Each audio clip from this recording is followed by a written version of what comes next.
Hello and welcome to the Recruit Rockstars podcast. Every Tuesday and Thursday, I have a world-class expert on talent and recruiting so that you can build a company filled with rock stars. I'm your host, Jeff Hyman, and whether you are funded by a VC or perhaps you want to be one day, I think you're going to get a ton out of the next 20 minutes with my guest, Sammy Abdullah. Now, Sammy is the founder and the managing partner at Blossom Street Ventures, and they think of themselves as the anti-VC, which I happen to love, and we're going to talk about what that means. Prior to that, he worked in credit opportunities funds, and he worked at Prudential, and he graduated from UT Austin, a phenomenal school where he studied business. And over the next 20 minutes, I'm going to get Sammy's thoughts on the people part of business. He's got 20 portfolio companies at least, and he's very active in the tech community. And with all that said, welcome, Sammy. Jeff, thank you. Thank you for having me. Great to have you on. So why don't we start at just a 30,000 foot for anyone that doesn't know the fund at Blossom Street Ventures, kind of what's it all about? What kind of deals do you do? And then we'll go from there.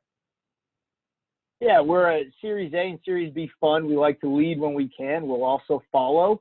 I run the day-to-day. I'm the only guy anybody will have to deal with. And when I use the word we or our, it's the royal we. Yep. I am the only employee here, so that means, we run very fast.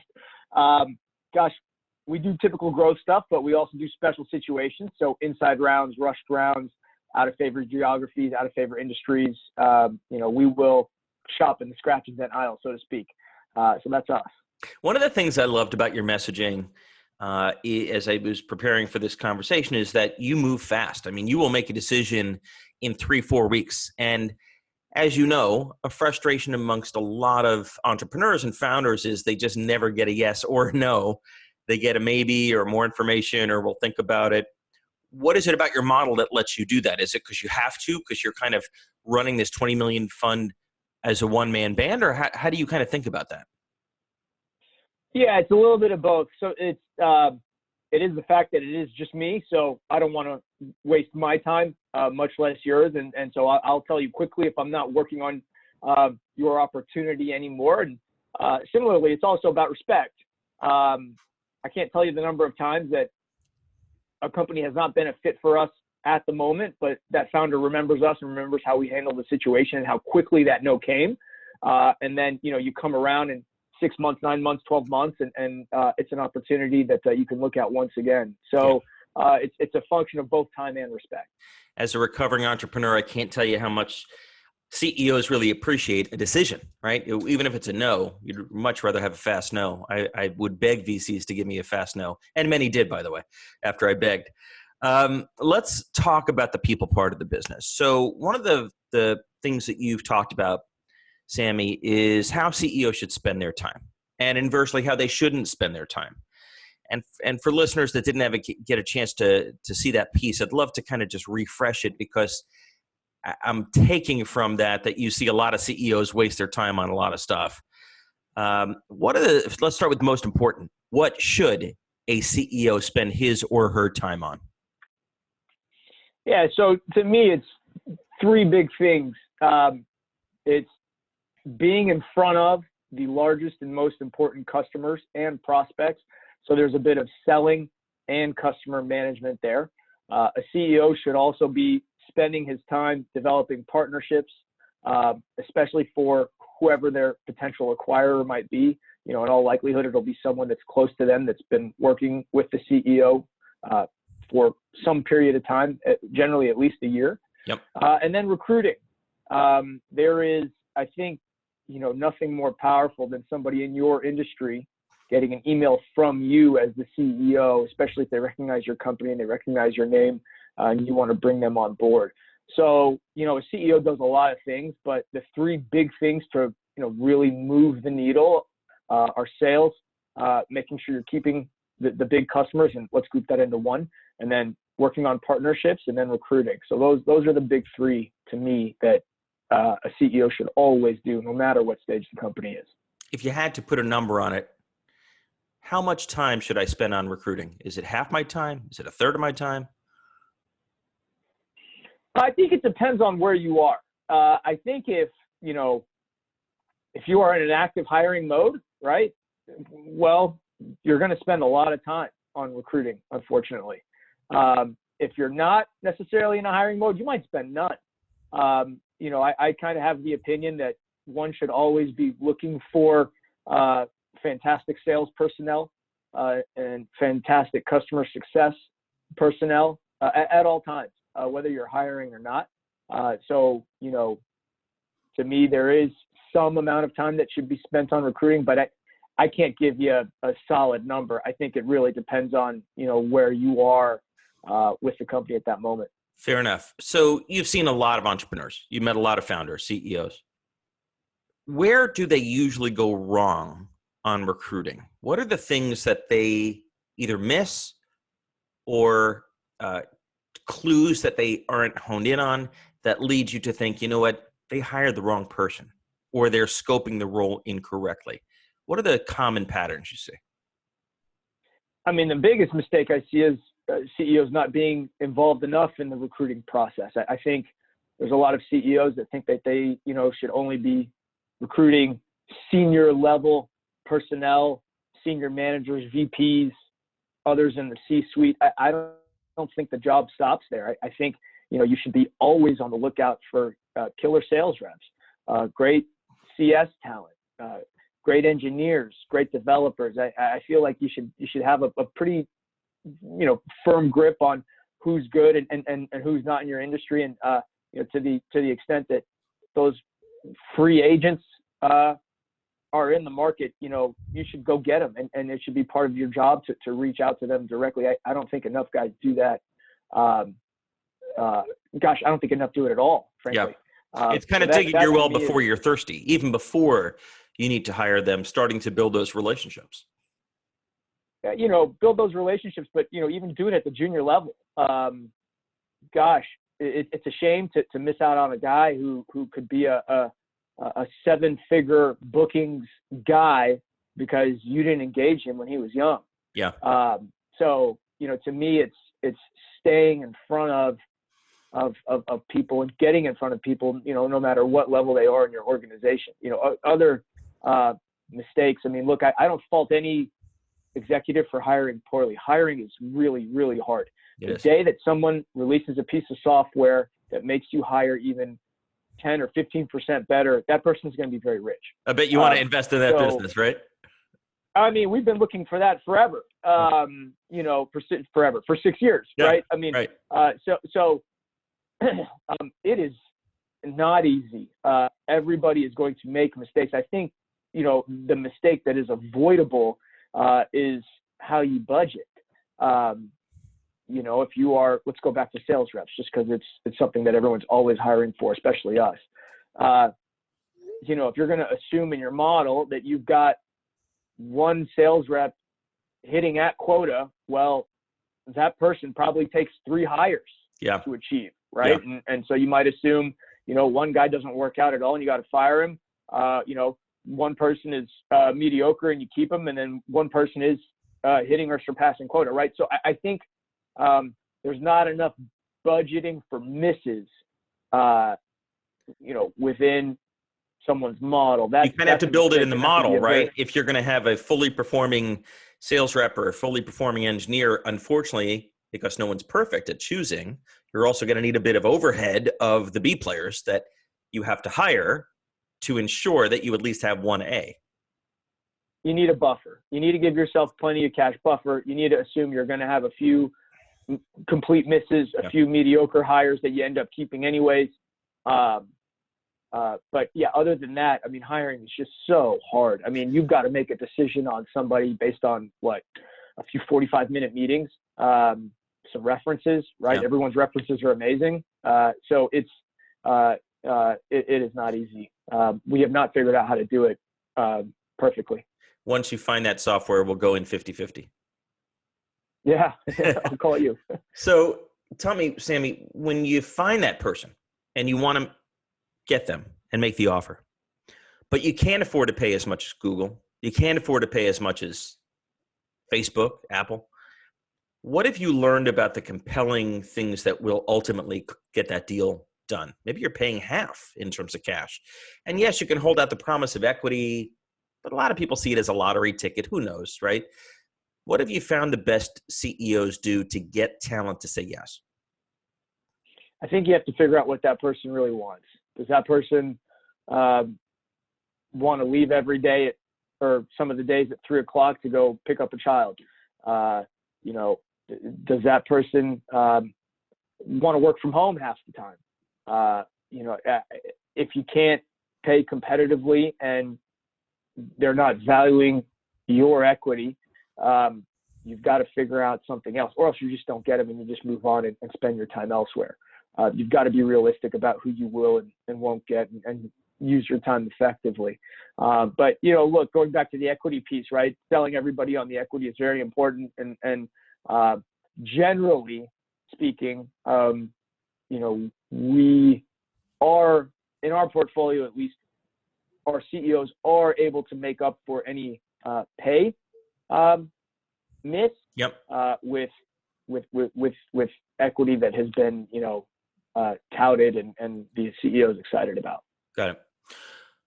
Once you make a hire and you realize you made a bad hire or a mishire, let's call it, how long should the CEO wait before she or he makes a change? You know, we always say fire fast, hire slow. So as fast as you possibly can. Now, in real life, you know, unless that person is toxic, you probably at least need that warm body there just to do some things until you've replaced them, right? A total hole in the position might be worse than having the person there. If that's the case, then, you know, firing right away is not the answer. But you made a great caveat, which is if they're toxic, which is sometimes the case, they got to go. That's right. Yeah, if someone's toxic, then you just have a hole. And you know, in our portfolio, it's always remarkable to us that when we lose somebody or when we have to let somebody go, other employees are able to step up. It's always actually been very remarkable to see that. I don't think there's ever been a case where we've had a hole and then that hole just turned into something, you know, just manifested and turned into something much worse. Right. Employees are always able to fill it. You know, you can't do that forever. You're burning guys out that way, but generally it works. But I guess the team would much rather deal with that open seat than deal with a cancerous individual or someone who doesn't have the competencies and is messing up. They'd rather fill and cover, like you said. Oh yeah, I mean, look, we've had instances of harassment. We've had instances of drug use, right? I mean, you know, there are certain situations, you know, even just a very negative attitude, right? If you've got a 10-person firm, you know, sometimes having somebody like that's just always coming in very down, you know, when the company's just doing okay, that hurts. And so, yeah, I think the CEO has to make that call sometimes if, you know what, we're better off without this person. Sometimes you are. I know you did a study where you found that 1 in 3 CEO or founders will be replaced as CEO. And so what does that tell you about how to know when it's time that the CEO is the issue, even more than the employees or their business model? And how do you start to even think about making that change without the company imploding? Yeah, so some color as to that data. That data is pretty hard to get. In fact, it's impossible to get for private companies. Absolutely. So we looked at public companies, those that went public, and we looked at, all right, who was the CEO at the time they went public and who was the founder. And surprisingly enough to me, 70% of the time, the founder was the CEO. I couldn't believe it. I thought that number was really high. Well, but maybe it self-selects, right? Because those are successful companies, right? That got to an IPO. Yeah, it's not a perfect sample set, but in those cases, right, those that get to the IPO, that particular CEO, and I'm going to go ahead and theorize that they were replaced because the position had outgrown them. Yeah, and that happens. That happens in our portfolio as well. It's a good thing. You know, you just hope that the CEO recognizes it as well. And I think a very practical CEO will come to you and start to ask you, hey, maybe on this next round, or, when we can, we should find somebody to take over and that's been there, done that. Has that happened to you in your portfolio? You've had to make that change or encourage that change? We've made 21 investments over 6 years. We've had one situation where the CEO recognized that, you know what, I'm probably not the person to take it to the next level. And then other situations where we realize that CEO is not the person, but perhaps the company is not in a condition to where it can attract a very talented individual, or maybe doesn't have, the resources to attract that individual, not just to pay them, but also to say, hey, look, we have a big balance sheet with a lot of cash for you to do a lot of things. So in those kinds of situations, everybody's married, and you've got what you've got. Right? Like what you want to do is not always what you can really do in real life. Especially with early stage companies. Yeah, that's right. And so, with our portfolio, I think we've made enough investments to where, we've had some go good on us. We've had some go bad on us. And, gosh, it's not always, oh, I'm going to fix this, and then you go replace this person. Sometimes it's just not practical. What have you found about what the best CEOs do, whether you invested or not, and maybe you regret that you didn't get the deal, in building their culture, in building the DNA of the team? What is it that really sets apart the CEOs that have it right? Not just recruiting, but leadership and building the organization, whether it's 5 people or 50.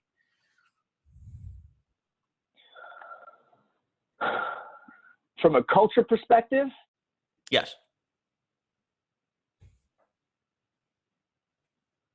I don't know what they do, frankly, to build a great culture. I think, the individual generally is somebody where the culture is great, is somebody charismatic, somebody understanding, somebody that's empathetic, especially to what employees do and what they go through. So I think that it starts with the person, right? Obviously somebody who, rules with an iron fist and yells a lot. That's not going to be a culture that develops into anything that anybody wants. I don't think anybody can really say though, like, hey, here's a list of 5 things you should do and you're going to have a great culture. I think it's a lot more organic than that. I think it's either the person is able to establish it, and, allows dogs in the office and is understanding when an employee needs to be out and knows when to do happy hours and, knows when to, have employee activities, etc. Right? I don't think there's a list. I think it's either there or it's not. Can it be taught, or in your experience? Well, I guess another way of asking it, Sammy, is have there been deals that you've passed on because you love the business, you love the industry, you love the business momentum, but you just couldn't get past the culture and the DNA of the company? No, we've never passed due to culture. And I don't think it's something that we would discover, right? I mean, we make a decision in 3 to 4 weeks, Yeah, that's true. You have limited time. I have limited time. And so, no, we have not passed on culture, especially if it's a business we like, the numbers look great, the valuation's fair. Right. No. Now, we've made investments in the past that we've discovered extreme toxicity down the line. But, when I sit there and I look back and I say, man, what would I have done differently during the 3 to 4 week diligence process to help me? You wouldn't have known. You wouldn't have known. Everybody's on their best behavior when they're asking for money, right? And we're on our best behavior when, we want you to take money, right? It's a very, So very short, I think it's very short dating ritual, right? it's quick dating, and I don't, until you're 6 months to a year in the relationship, just like a real relationship with a couple, you don't really know until then. Yeah, I totally hear you. Well, Sammy, I give you a ton of credit. I love what you're building. I love you acting as the anti-VC because there's a lot to be said for that message, and you clearly get it on the talent front. So, ton of credit, my friend. How can people learn more about Blossom Street Ventures or get in touch? I appreciate that. So our website's blossomstreetventures.com. We are very open. My email address is on almost every page. We welcome cold emails. So if somebody wants to reach out to me, my email is just sammy@blossomstreetventures.com. And if you forget that, or if you want to see how to spell SAMMY, just visit the site. It'll be on the front page. I love it. Congratulations, my friend. Jeff, thank you. Thank you very much for having me.